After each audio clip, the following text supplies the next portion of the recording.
Well, we had some news, like we always do every day, on the virus. Eli Lilly, Charlie mentioned this, putting its government-sponsored antibody test on hold due to potential safety concerns, and that came just hours after J&J paused its COVID-19 vaccine trial because of a participant's unexplained illness. So, excuse me, getting a little caught up here. And that's kind of the way it goes when it comes to creating a vaccine or the path to a vaccine. Let's get our daily check on the virus. Dr. Matthew Foley is vice chairman and associate professor at North Shore University Hospital. He manages Northwell Hospital's emergency unit and has been on the ground since the beginning of the pandemic. Northwell is a massive a hospital system, I should say, in the city. And Dr. Foley joins us on the phone in Manhasset, New York. I mean, you guys, we've talked to a lot of members of your team, Dr. Foley. You really have been front and center on all of this. So I've got to ask, what are you seeing as we watch numbers start to tick higher? Certainly, we're seeing it around the country, but we're also seeing it here in New York. Yeah, primarily at our facility and some of our facilities in the system, we have seen a very mild uptick in hospitalization over the last really 1 to 2 weeks. But extremely mild. We had hospitals full of COVID patients previously, and now we're a minimal percentage of our hospitals. Still, the far majority of our cases are non-COVID patients. So, Dr. Foley, we've all been talking about since almost the beginning here the potential for a second wave as we get into the colder months. A, just give us your sense of how much of a risk is that, and B, are we in a better position to deal with it? Yeah, I don't think anybody really knows how big of the risk is. We are preparing for it, and because we have seen a slight increase in hospitalizations and a slight increase in patients visiting the emergency departments with COVID, we're monitoring it closely. We're definitely much better prepared this time around because we've experienced it once where we've had to expand our facilities and really rearrange our emergency departments and the departments within our hospital to sustain a surge where pretty much many of our hospitals were completely full. So we have prepared after the initial scenario for a second wave. We don't know if we're going to see it or if we see it, to what extent it will be. But right now, very, very manageable, and we don't know what's going to happen in the coming weeks. Well, Paul and I yesterday talked a lot about herd immunity, excuse me, I keep saying herd mentality, herd immunity when it comes to COVID-19. And I do wonder, Dr. Foley, have we learned anything from the protests that we saw in New York after the killing of George Floyd in Minneapolis, and of course the subsequent protests that were here in New York and around the country? Have we learned anything about, the rise or lack thereof of cases after that, and maybe what it says about herd immunity, at least in maybe the New York metro area? I don't know if we learned anything definitively, but I think it was, it suggested something, I believe that's the case. I mean, it was a great social study of when a bunch of people are outside protesting in close quarters, and some of those protest people were wearing masks, and some of them I saw they weren't. So we would have thought we would have seen a bump from that, and we really didn't. So whether that suggests that there was a herd immunity, I'm not sure. I think the question is really underlying how many people were infected in New York City at that time.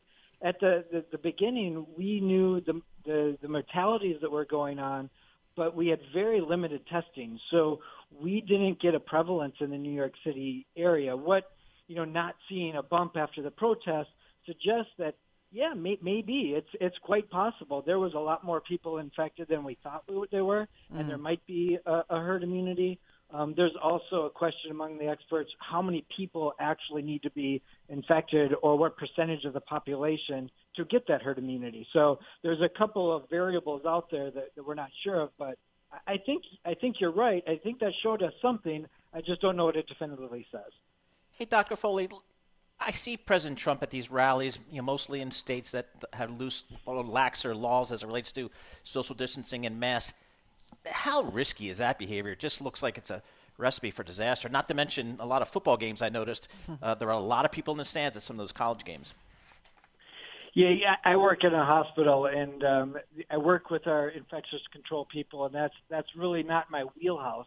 But in a facility, yeah, I mean, this isn't something we would advise with a person with a recent infection going out and being around a lot of people not wearing a mask for that person's protection and other people's protection.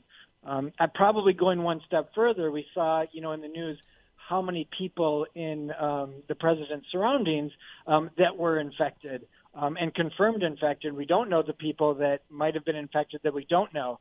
I'm only presuming that a lot of those similar people are going to be at some of these functions too. So it seems a bit dangerous, especially being the time out. We wouldn't operate that in a hospital for infection control, definitely. Dr. Foley, talk to us about Inhale. We know that's something that you folks at the North Shore University have been using. It's a new respiratory device. Talk to us about that and how that may benefit patients. We didn't develop the device. It's actually just an extension of what we use in hospitals all the time. We use non-invasive ventilators for people that don't need to be on a ventilator with a intubation. And so this is really a non-invasive device. And the problem with these, or medical devices in general, is they're really, really expensive. And this company produced a product called Inhale that's a lot less expensive, so that we can bring a treatment that we use in the hospital and prescribe it for at home. And it's something I'm very keen to do, and have been working to try to procure the device for quite some months. And we're able to do that, and I'm going to hopefully prescribe them for people in the home as needed, which will be great, in my opinion. I think we'll be able to save some people from being in the hospital when they can be treated at home and safe. Sometimes it's safer for that patient to be at home. And this device gives us the ability to do that. I hope it catches on. Well, help me a little bit to understand. Part of the things I love talking about to members of the medical community is you explain everything that's going on in COVID-19, do the deep dive. So invasive versus non-invasive, right? A non-invasive is always better. It's easier, I'm assuming, on a patient. Is that the main benefit here, or explain it to me a little bit? Kind of. It's not always better. There is definitely times when invasive ventilators are absolutely needed, and it's generally with the severity of the disease, the more severe the disease. But an invasive ventilator is actually a tube that's put down into the trachea, and then the ventilator is hooked up to that. Ventilators have complications just like any other treatment may have. And a non-invasive ventilator, it doesn't have that tube going down in the trachea and just kind of puts a cuff around the mouth. So is a little bit safer, has decreased complications with it, and provides some of the same treatment. So depending on the patient, it can be really, really effective. I mean, since we really started using non-invasive ventilators in the hospital, we save a lot of patients, especially in the emergency department setting, from advancing to invasive ventilation and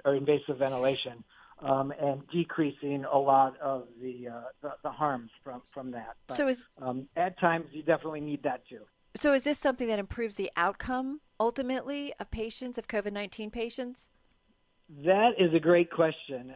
I was intending to study that early on, but we really couldn't get this device out in people's home early on. Now we're able to, and we just don't have the surge. So while I don't hope for another surge, I think there's quite a potential to improve outcomes, improve definitely morbidity and hospitalizations, rehospitalizations, and potentially mortalities.